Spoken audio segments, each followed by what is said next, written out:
آج ہم سجدہ سہو کے بارے میں سماعت کریں گے کہ سجدہ سہو کب لازم آتا ہے۔ جو چیزیں نماز کے اندر واجب ہیں ان میں سے اگر کوئی چیز بھولے سے رہ جائے تو اس کی کمی کو پورا کرنے کے لیے سجدہ سہو کیا جاتا ہے۔ سجدہ سہو کا طریقہ یہ ہے کہ قعدہ اخیرہ میں تشہد پڑھنے کے بعد دائیں طرف سلام پھیر کر 2 سجدے کرنے کے بعد پھر شروع سے التحیات پڑھ کر اپنی نماز کو مکمل کریں گے۔ مثلا اگر نماز کے اندر چند واجبات ہم سے چھوٹ گئے تو چند واجبات کے لیے ہمارے سہو کے 2 ہی سجدے کافی ہیں، اور اسی طرح اگر کوئی شخص قعدہ اولیٰ میں نہیں بیٹھا اور بھول کر کھڑا ہو گیا، اگر وہ بیٹھنے کے قریب تھا تو اس صورت میں وہ بیٹھ جائے اور تشہد پڑھے اور پھر تیسری رکعت کے لیے کھڑا ہو، اور اگر کھڑا ہو گیا اور کھڑے ہونے کے یعنی قیام کے قریب تھا تو اس صورت میں وہ کھڑا ہو جائے گا، اور تیسری رکعت مکمل کرنے کے بعد چوتھی رکعت میں تشہد پڑھنے کے بعد دائیں طرف سلام پھیر کر سجدہ سہو کے 2 سجدے کرے گا، پھر شروع سے التحیات پڑھ کر اپنی نماز کو مکمل کرے گا۔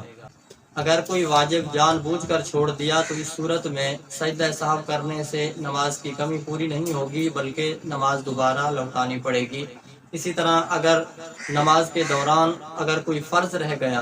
جو نماز کے اندر فرض ہے، کوئی فرض رہ گیا تو اس صورت میں بھی سجدہ سہو کرنے سے نماز پوری نہیں ہوگی بلکہ نماز کو دوبارہ لوٹانا پڑے گا۔ جو چیزیں نماز میں سنت یا مستحب ہیں ان کو ترک کرنے سے سجدہ سہو لازم نہیں آتا۔ مثال کے طور پر تعوذ اور تسمیہ یہ سنت ہے، اسی طرح تکبیرات انتقال، تسبیحات وغیرہ یہ سنتیں ہیں۔ قعدہ اولیٰ میں تشہد پڑھنے کے بعد اتنی دیر بیٹھا رہا کہ 3 بار سبحان اللہ کہنے کی مقدار بیٹھا رہا، یا اس نے اللہم صلی علی محمد تک پڑھ لیا، یا اتنی دیر تک خاموش بیٹھا رہا تو اس صورت میں واجب ترک ہو جائے گا، تو اس صورت میں سجدہ سہو کرے گا۔ قرات وغیرہ میں کسی بھی موقع پر سوچنے لگ گیا کہ کون سی صورت پڑھوں، یا اتنی دیر سوچتا رہا کہ سبحان اللہ 3 بار کہنے کی مقدار سوچتا رہا، تو اس صورت میں بھی اس پر سجدہ سہو واجب ہو جائے گا۔ دوسری رکعت کو چوتھی سمجھ کر سلام پھیر دیا تو اس صورت میں دوبارہ کھڑا ہو کر اپنی 2 رکعتیں مکمل کرے گا، تو اس صورت میں بھی سجدہ سہو اس پر لازم آئے گا۔ ایک اور اہم مسئلہ، اگر مقتدی امام کے پیچھے نماز پڑھ رہا ہے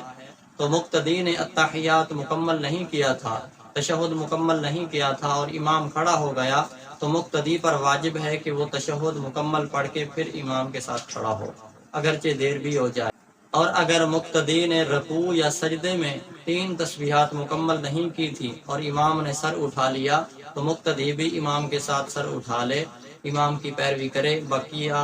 تسبیحات چھوڑ دے۔ ایک رکعت میں 3 سجدے کیے یا 2 رکوع کیے اور قعدہ اولیٰ بھول گیا تو اس صورت میں سجدہ سہو کرے گا۔